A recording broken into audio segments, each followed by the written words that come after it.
Salam hangat rekan-rekan semua. Bagi Anda yang Twitteran, silakan follow @bigmansirait. Mencermati keseharian kita sebagai anak bangsa. Silakan broadcast ke rekan-rekan kita. Tuhan memberkati.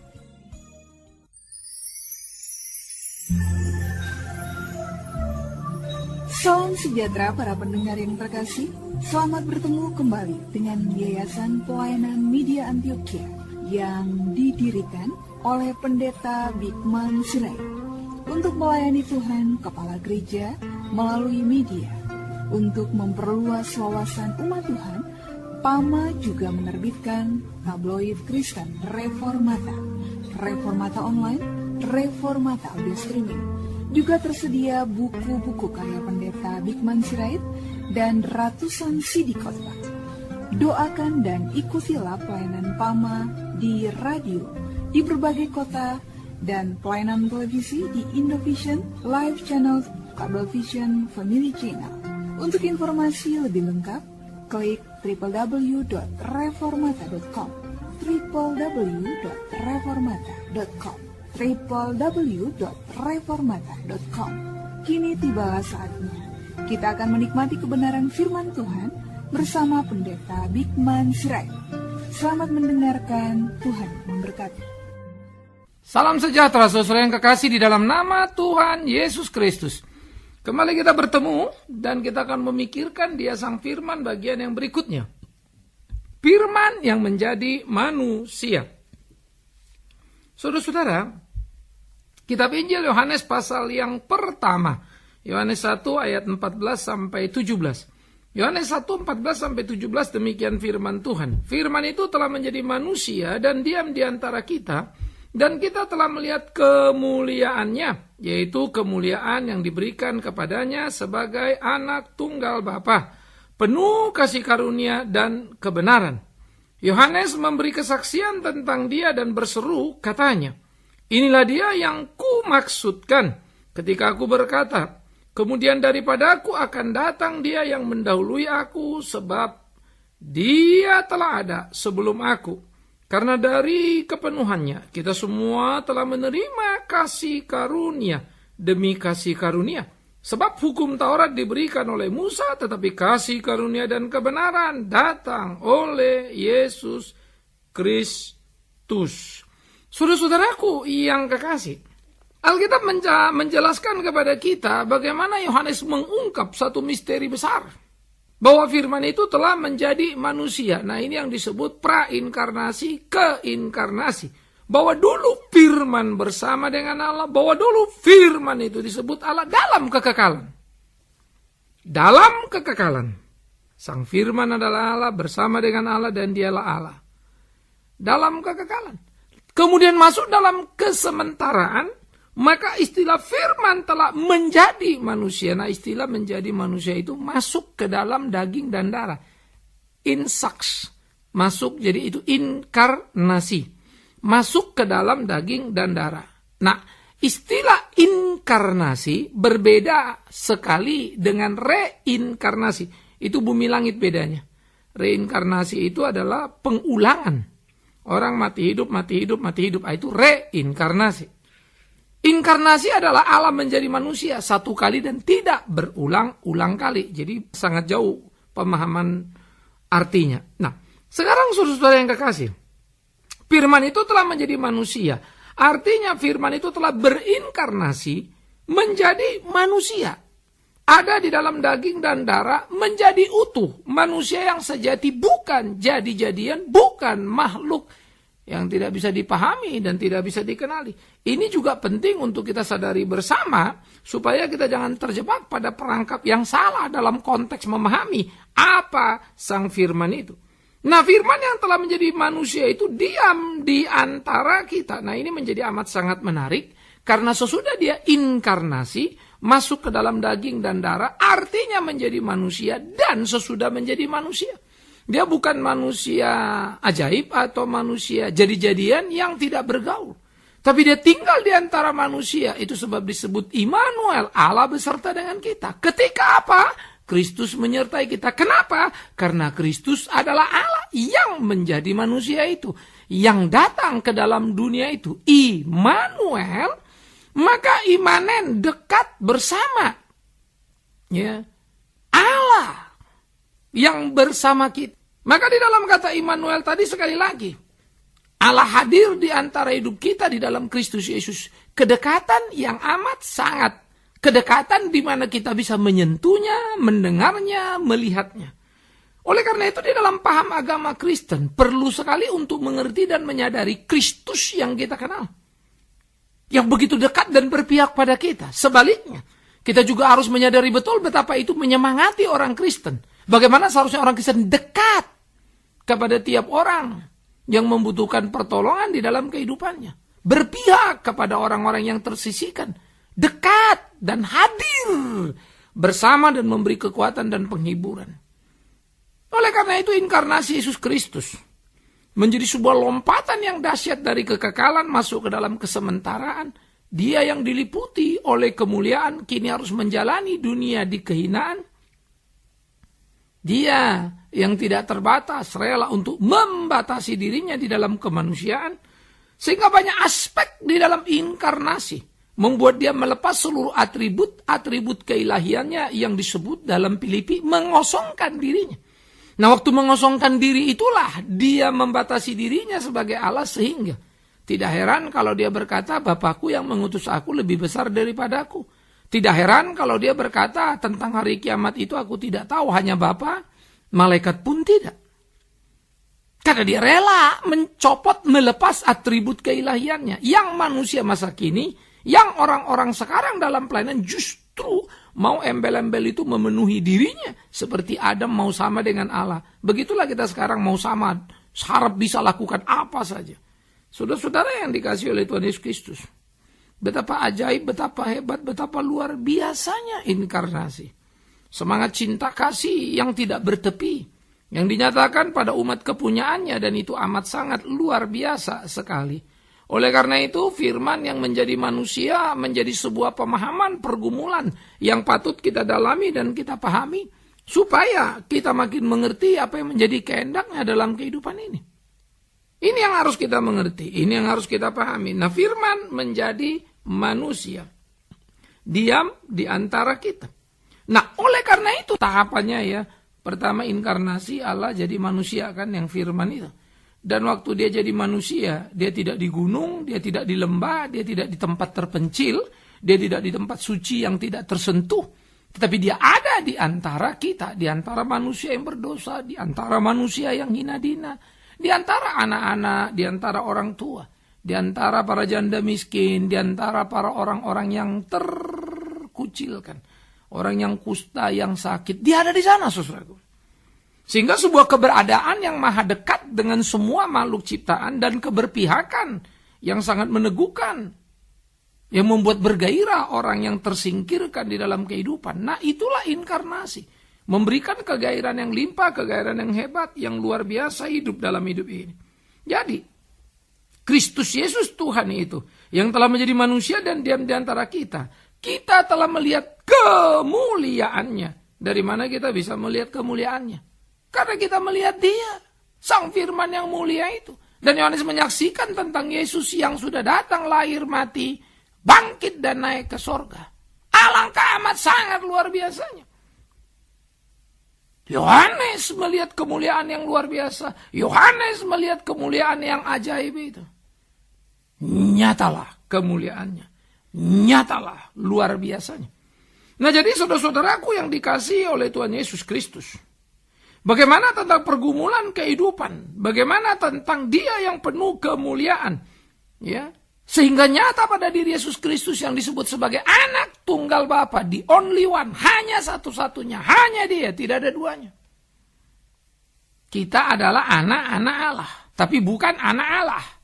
Kita anak-anak Allah majemuk ada banyak, yaitu setiap orang yang percaya. Anak Allah hanya satu. Itu istilah anak tunggal, the only one tadi.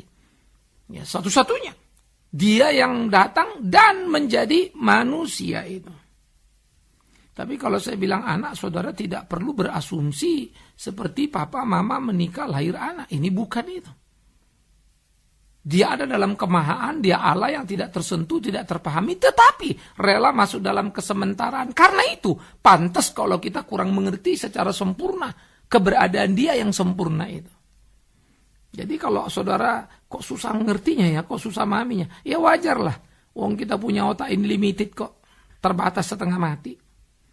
Ya. Tetapi dia rela dekat dengan kita sehingga kita dapat mengerti semengerti yang dibutuhkan oleh diri ini. Betapa berpihaknya Allah kepada kita. Itu luar biasanya. Oleh karena itu inkarnasi menjadi sebuah bahasa yang terkomunikasikan. Yang bisa dipahami oleh orang yang menerima atau mendengarkan atau menyaksikannya. Puji Tuhan. Disitulah kita melihat kemuliaannya itu.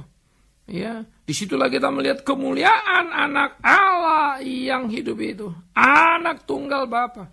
Yang penuh dengan kasih karunia dan kebenaran. Saudara-saudaraku yang kekasih, istilah ini menjadi penting. Dia penuh dengan kasih karunia. Kasih karunia apa? Karena dia adalah firman yang telah menyatakan diri. Inkarnasi, itu pertama. Kedua, dia adalah firman yang membuat kita dekat dengan Allah. Allah yang menyertai kita. Karena dia tinggal bersama dengan kita. Dan yang ketiga, di dalam seluruh aspek yang dikerjakannya, Ia menyatakan kasih karunia-Nya kepada kita dengan menebus segala dosa kita. Padahal Dia datang ke dalam dunia, kita tidak membuka pintu baginya.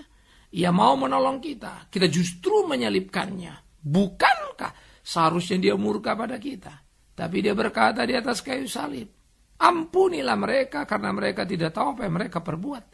Saya selalu membayangkan dan sadar betul kalimat itu diucapkan ke arahku, yang hidupku seringkali jahat ini.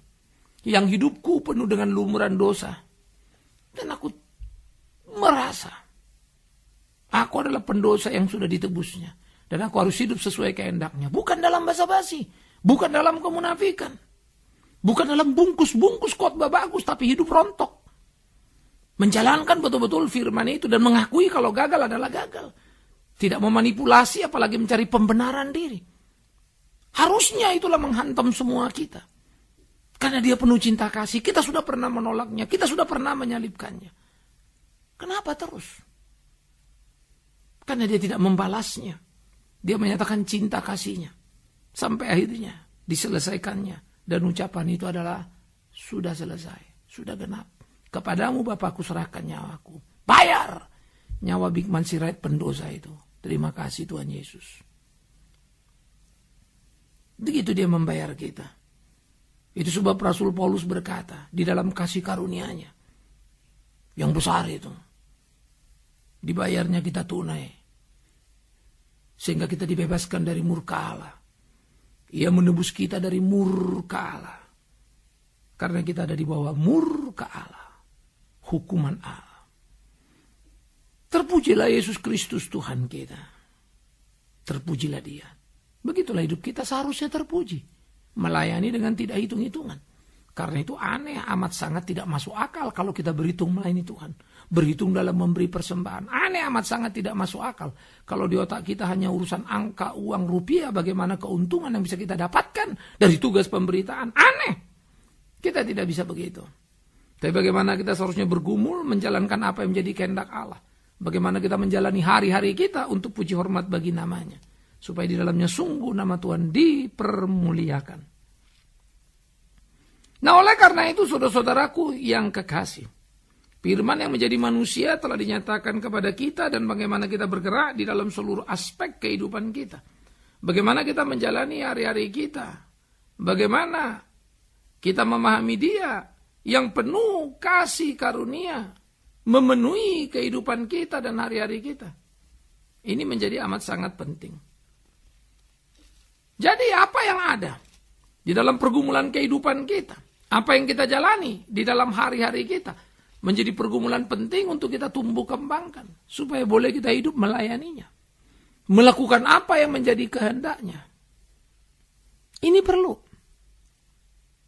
Nah saudara-saudara yang dikasihi oleh Tuhan Yesus Kristus, renungkanlah, pikirkanlah. Jalankanlah apa yang menjadi kehendaknya. Supaya sungguh-sungguh di dalamnya nama Tuhan dipermuliakan. Inilah yang harusnya menjadi semangat tiap orang Kristen. Sehingga di dalam Sang Firman kasih karunia itu nyata. Dan di dalam Sang Firman kebenaran itu tak terbantah. Wow, luar biasa ya. Kasih karunia-Nya kita lihat, kita rasakan. Dan kebenarannya tak terbantah. Kebenarannya bersifat mutlak. Menguasai seluruh sudut hidup kita. Kebenaran yang luar biasa. Saudara-saudaraku yang kekasih. Untuk dialah Sang Firman itu. Untuk dialah Firman yang menjadi manusia. Maka Yohanes, dalam hal ini Yohanes Pembaptis, memberikan kesaksian tentang Yesus. Dan berseru katanya, inilah dia yang kumaksudkan ketika aku berkata, kemudian daripada aku akan datang dia yang telah mendahului aku. Sebab dia telah ada sebelumnya. Saudara-saudara, Yohanes Pembaptis ketika mengatakan bagian ini, bagaimana menunjukkan ketika Yesus dibaptis, lalu dia mengatakan, ya yang datang pada aku membuka tali kasutnya saja, aku tidak layak. Maka dia yang datang yaitu Yesus Kristus. Yang datang ke dalam dunia ini. Yang datang kepada manusia. Yesus Kristus. Yang olehnya Yohanes Pembaptis berteriak, inilah dia. Dan menarik saudaraku, dia ini yang aku disuruh mendahului. Jadi kan Yohanes Pembaptis dulu baru Yesus. Karena mereka sejatinya adalah dari keluarga sepupuan. Maria dan ibu Yohanes Pembaptis masih ada saudaraan. Elisabet mengandung lebih dulu daripada Maria 6 bulan. Selisih Yesus dan Yohanes Pembaptis. Yohanes Pembaptis lebih tua 6 bulan, memulai pelayanan pertama, baru kemudian Yesus. Apa dikatakan Yohanes? Bahwa inilah dia yang kumaksud itu. Yang sudah datang kemudian daripadaku. Akan datang dia yang mendahului aku. Sebab, lulu ini kok gimana ya? Kan Yohanes Pembaptis duluan lahir. 6 bulan di depan Yesus. Kan Yohanes Pembaptis duluan pelayanan. Dan Yesus dibaptis oleh Yohanes Pembaptis. Tapi Yohanes Pembaptis tahu, sadar betul. Dia sudah ada sebelum aku. Bagaimana mungkin? Maka apa yang dibicarakan oleh Yohanes Pembaptis dengan segera menunjuk Kristus dalam kekekalan. Dia telah ada sebelum aku. Ya, di dalam kitab Injil Yohanes, pertama hal ini dikatakan oleh Yohanes Pembaptis, kedua oleh Yesus sendiri. Pada waktu Yesus berdebat dengan orang-orang Yahudi, dan dia pernah mengatakan satu kalimat hebat. Sebelum Abraham ada, aku sudah ada. Marahlah orang-orang Yahudi. Karena bagi mereka Abraham Bapa suci. Bagaimana orang ini kurang ajar sekali bicara seperti itu. Kau ini siapa? Aku tahu bapak mamamu. Sombong kamu. Begitu mereka memarah. Durhaka kamu. Celaka kamu. Padahal memang betul. Yesus tidak bohong. Yesus bukan sombong. Memang dia ada sebelum Abraham ada. Dia yang hidup. Yesus mengucapkan itu. Di kitab Injil Yohanes pasal yang ke-8. Begitu pula Yohanes 1 mencatat. Yohanes Pembaptis mengucapkan itu. Dia telah ada sebelum aku. Yohanes Pembaptis memandang jauh dan melihat. Roh Kudus membuka mata. Dan memberikan dia bijaksana untuk memahami siapa Kristus itu. Oleh karena itu saudara-saudaraku yang dikasihi oleh Tuhan Yesus Kristus. Firman yang menjadi manusia itu adalah firman yang menyatakan kasih karunia-Nya. Yang olehnya di dalamnya kita beroleh keselamatan. Dan dia sang firman itu menyatakan kebenaran tak terbantah. Dan Yesus sudah mengatakan itu, akulah jalan dan kebenaran dan hidup, tidak ada satu sampai pada Bapa kalau tidak melalui aku. Puji Tuhan. Kita boleh merasakan kebenaran itu. Dan Yohanes bersaksi. Dia sang kekal.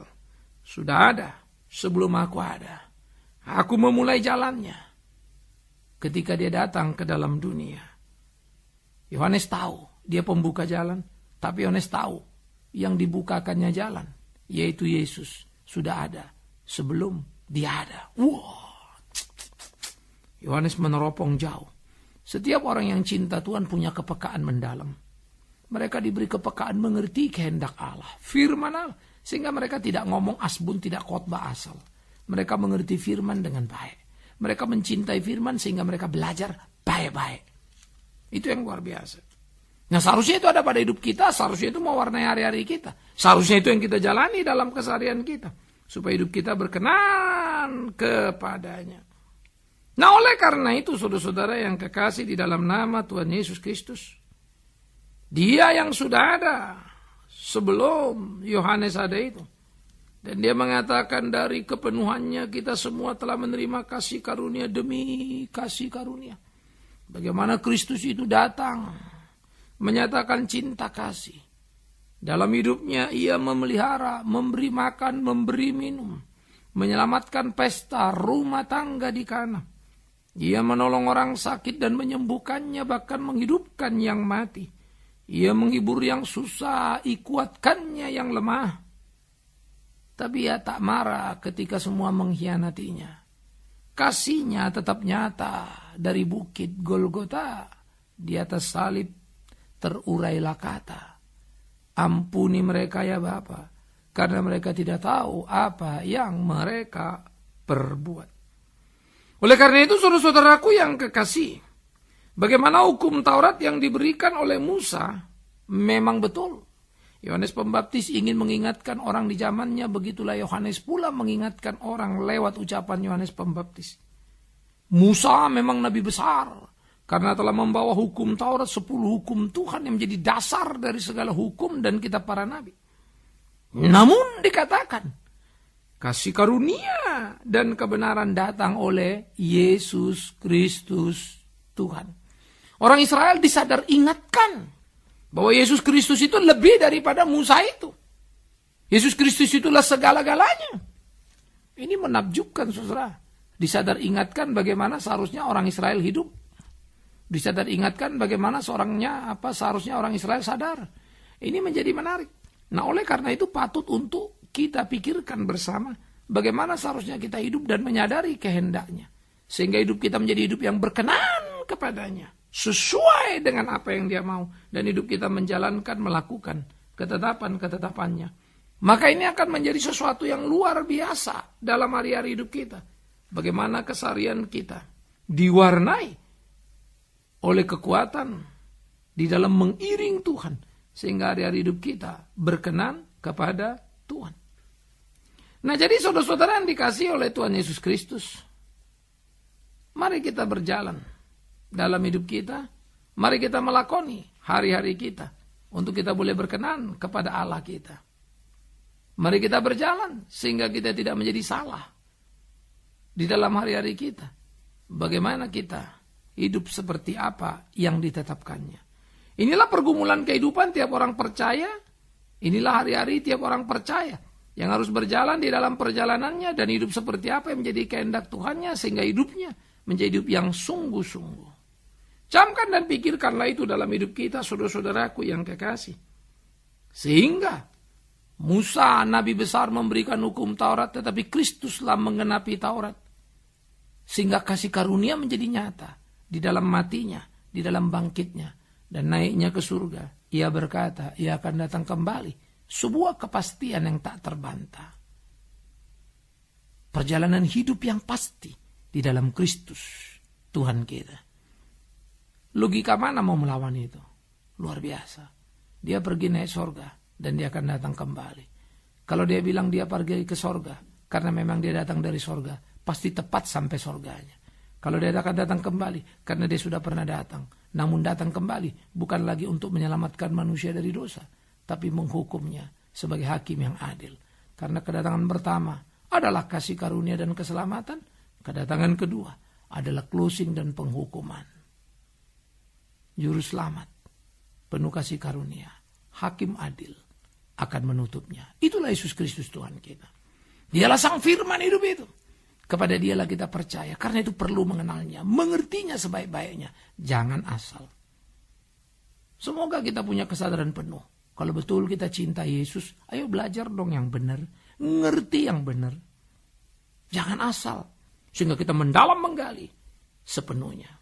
Jangan bilang, memang kalau dia Pak, khotbahnya jelek Pak, kurang bisa lah. Tapi urapannya luar biasa. Dari mana logika itu? Orang yang diurapi, dipimpin, dijaga oleh Tuhan. Orang yang dilindungi, diberkati Tuhan. Pasti dia dipakai Tuhan. Dan orang dipakai Tuhan, pasti adalah mengajar luar biasa. Mengajar luar biasa bukan berarti cara ngomongnya luar biasa. Isinya itu loh, bobotnya. Tidak semua orang bisa khotbah meledak-ledak. Ya, ada orang khotbah lembut, tapi isinya bobot mutu. Malah ada yang ledak-ledak, tapi isinya juga meledak-ledak, tidak karu-karuan. Sempal sana, sempal sini. Firman adalah firman. Jangan tambah, jangan kurangi. Taklukkan diri dan lakukan. Tuhan menolong memberkati orang yang berkenan padanya. Tuhan menolong kita. Tuhan memimpin kita. Dia sang firman itu. Amin. Mari kita berdoa. Kami bersyukur, kami berterima kasih ya Tuhan untuk cinta kasih-Mu dalam hidup kami. Tolonglah kami, tolong pimpinlah kami di jalan kami supaya kami hidup berkenan padamu. Nyatakan kasih dan kuasa-Mu demi Kristus Yesus Tuhan kami.